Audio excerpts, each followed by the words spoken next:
আজকের সমস্ত রেসিপিগুলো একদম তৈরি হয়ে গেল, এবার খাবার পালা। নমস্কার বন্ধুরা, শুভ সকাল এবং সহজ রেসিপির আরও একটি নতুন এপিসোডে তোমাদের প্রত্যেককে স্বাগত জানাই। আজকের ভিডিওটার মাধ্যমে আমি তোমাদের সঙ্গে অনেকগুলো রেসিপি শেয়ার করব।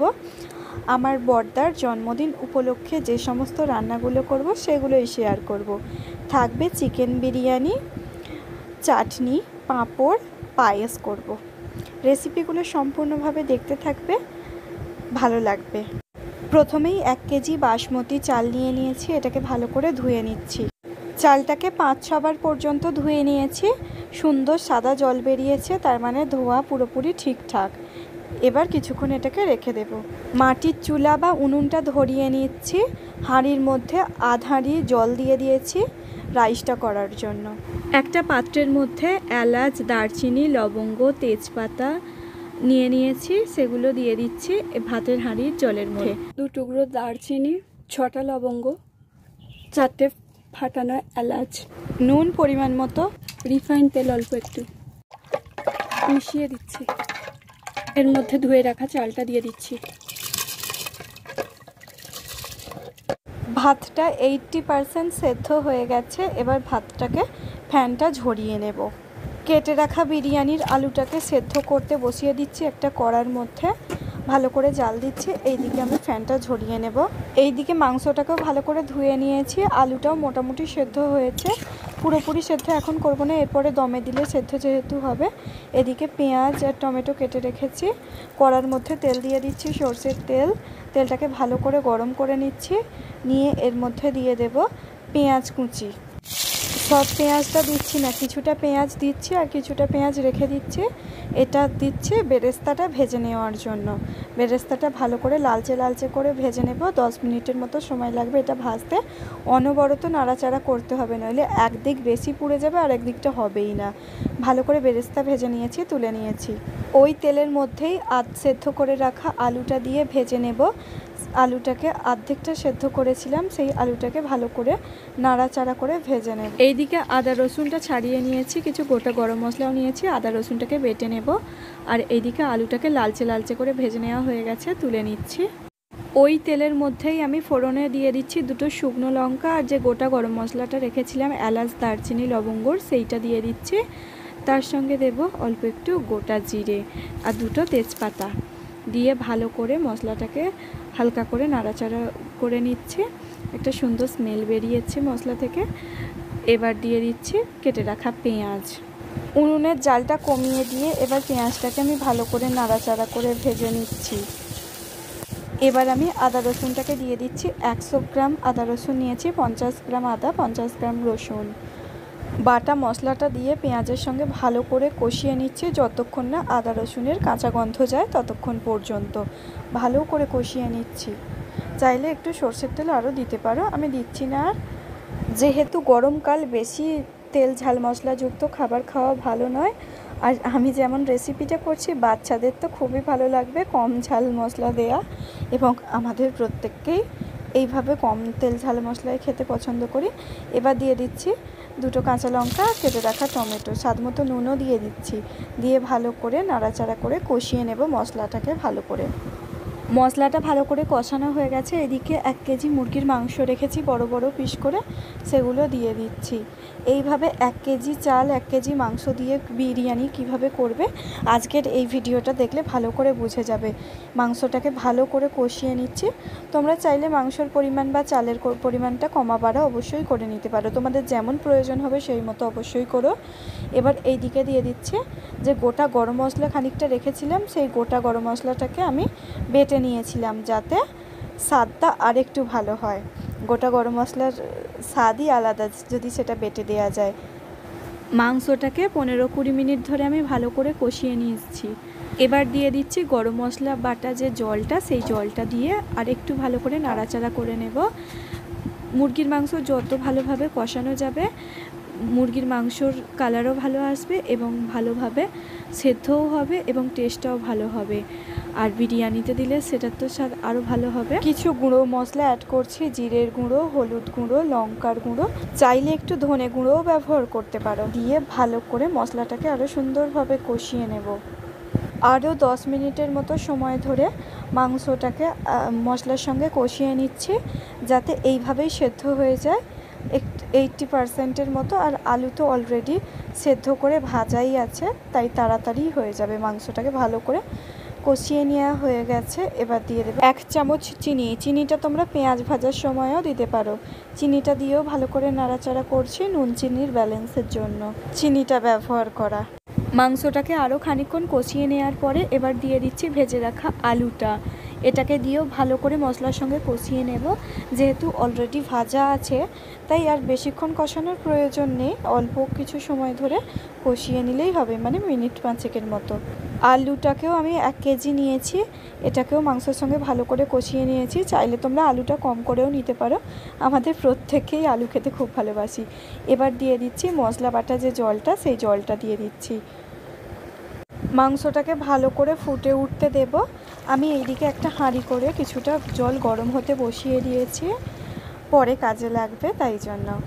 জলটা গরম হয়ে গেলে মাংসর মধ্যে কিছুটা জল দিয়ে দিচ্ছি। এরকম গরম জল দিলে দেখবে খাবারের স্বাদ আরেকটু ভালো হয়ে যায়। দিয়ে ভালো করে মিশিয়ে নিচ্ছি। এবার মাংস আলুটাকে পুরোপুরি সেদ্ধ হতে দেব। 80% হয়েছিল, আরও 10% করতে দেব সেদ্ধ। আর এইদিকে একটা বাটিতে 1 চামচ আমল দুধ গুলে নিচ্ছি। দুধের মধ্যে দিয়ে দিচ্ছি অল্প একটু কেশর রং, চাইলে কেশরও দিতে পারো। এবার দিয়ে দিচ্ছি কেওড়া জল 2 চামচ, মানে 2 ছিপি। গোলাপ জলও দিচ্ছি 2 ছিপি, দিয়ে ভালো করে মিশিয়ে নিচ্ছি। কেশর দিলে আরও সুন্দর হয় রঙটা। আমার কেশর ছিল না, কেশর রং দিয়েছি। এইদিকে আমার মাংসটা সেদ্ধ হতে হতে পায়েসের গোবিন্দভোগ আতপ চালটা বা কামিনী আতপ চাল যেটাকে বলে, ওটাকে ধুয়ে নিয়েছি। মাংসটাও মোটামুটি এদিকে হয়েও গেছে। এবার আমি পায়েসটা করে নেব, কারণ মাংসটা যে ঠান্ডা হতে হবে, আবার বিরিয়ানিটা দমে বসানোর জন্য লেয়ারটাও তৈরি করে নিতে হবে। সেই সময় উনুনটা ফাঁকা দিয়ে কি হবে, পায়েসটা চাপিয়ে দিলাম। এটা হোক, আমি এইদিকে বিরিয়ানির লেয়ারটা করে নিচ্ছি। আর ওই যে গরম জলটা ছিল, ওতেই আমি 100 গ্রাম আমল দুধ নিয়েছি, সেই আমল দুধটাকে গুলে নিচ্ছি। তাহলে এই গরম জলে গুলে নিলে ভালোভাবে গোলাও যাবে, আর ওইদিকে আমার পায়েসের চালটা সেদ্ধও ততক্ষণে হয়ে যাবে। আর এইদিকে বিরিয়ানির লেয়ারটাও তৈরি করে নিচ্ছি। যেহেতু আজকে আমি বিরিয়ানিতে ঘি দেব না, তাই তলার যে গ্রেভি অংশটা, সেই গ্রেভি অংশটা হাঁড়ির মধ্যে আগেই দিয়ে দিচ্ছি, তাহলে ভাতটা আর তলায় ধরে যাবে না।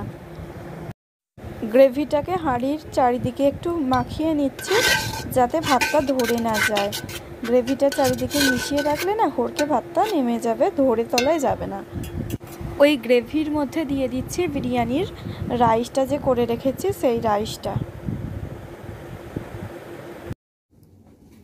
প্রথমে সাদা ভাত দিয়ে একটা ভালো বড় মোটা আস্তরণ তৈরি করে নিয়েছি। এরপরে একে একে যা যা দেবো সব দেখতেই পাবে। এর আগেও আমি অনেকবার বিরিয়ানি রেসিপি শেয়ার করেছি। এই রেসিপিটাকেও আমি মাংসর প্লেলিস্টের মধ্যে, মানে চিকেনের একটা প্লেলিস্ট তৈরি করেছি, তার মধ্যে দিয়ে দেব। সেখানে অনেক রকম চিকেনের রেসিপি তোমরা দেখে নিতে পারবে। এবার দিয়ে দিচ্ছি মাংস কিছুটা, সঙ্গে আলুও দেব।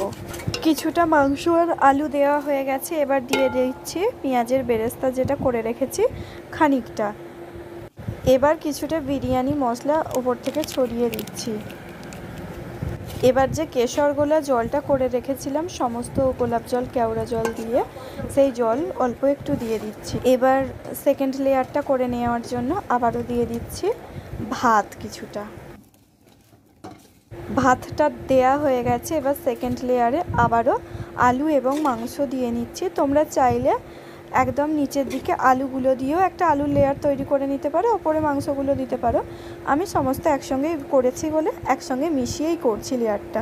আলু মাংস দেওয়া হয়ে গেছে, আবারও ওপর থেকে বেরেস্তা ছড়িয়ে দেওয়ার পালা।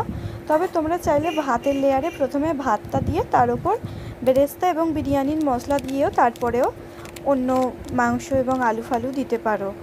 আমি আমার মতো করে করছি, অনেকবার অনেক রকমভাবে করেছি। এরপর বিরিয়ানি মশলা এবং গোলাপ কেওড়া জল সঙ্গে কেশর ভেজানো জলটা একসঙ্গে দিয়ে দিলাম আবারও কিছুটা। এবার আবার 3 নম্বর লেয়ারের জন্য রাইসটা দিয়ে দিচ্ছি। এই 3 নম্বর লেয়ারটার মধ্যে যা মাংস আলু আছে সমস্তটাই দিয়ে দিচ্ছি। আলু মাংসের সঙ্গে গ্রেভিও যা লেগেছিল একবারে চাঁচপোঁচ করে দিয়ে দিয়েছি। এর মধ্যে পেঁয়াজের বেরেস্তা আবারও খানিকটা দিয়ে দিচ্ছি। দেখো এখনই দেখে যা লোভ লাগছে, খেতে যা সুন্দর হবে বলে বোঝাতে হবে না, যারা করে খাবে তারাই বুঝতে পারবে। বিরিয়ানির মশলাও কিছুটা দিয়ে দিলাম, আবার গোলাপ কেওড়া জল কেশর মেশানো সেই জলও খানিকটা দিয়ে দিলাম। এবার বাদবাকি যে ভাতগুলো আছে সমস্ত ভাতগুলো এইটাই 4 নম্বর লেয়ার, শুধু ভাতের লেয়ার, তার মধ্যেই দিয়ে দিচ্ছি। যতগুলো লেয়ার করবে তত স্বাদ বেশি হবে, বা ভাত কম হলে 1-2 লেয়ারেও করে নিতে পারো। আমার যেহেতু সমস্ত জিনিসই বেশি তাই একটু বেশি লেয়ার করছি। এইদিকে আমার বিরিয়ানির লেয়ারটা মোটামুটি করা হয়ে গেছে, ততক্ষণে আমার পায়েসের চালটাও পুরোপুরি সেদ্ধ হয়ে গেছে, দেখে নাও।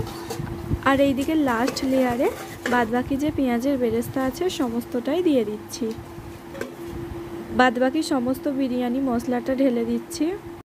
গোলাপ জল, কেওড়া জল, আমল দুধ আর কেশর গোলা জল সমস্তটাই দিয়ে দিচ্ছি। এইদিকে পায়েসের চালটা যেহেতু সেদ্ধ হয়ে গেছে, এবার যে দুধটা গুলে রেখেছিলাম সেই দুধটা দিয়ে দিচ্ছি। দিয়ে এবার বিরিয়ানির এটাও চাপা দিয়ে নিলাম, একটা ইট চাপা দিয়ে দিয়েছি। তোমরা চাইলে আটার লেয়ারও তৈরি করে নিতে পারো। আর এইদিকে পায়েসটা আমার ফুটে উঠেছে, এর মধ্যে দিয়ে দিচ্ছি স্বাদ মতো নুন, 2টো তেজপাতা আর চিনি দিয়েছি। 50 কাজু আর 50 কিশমিশ রেখেছিলাম, সেটাও দিয়ে দিচ্ছি। চাইলে এটা ঘিয়েতে ভেজেও দিতে পারো। ভালো করে নাড়াচাড়া করে নিচ্ছি। ভালো করে পায়েসটা ঘন হতে দেব, মিনিট 20 মতো সময় ধরে।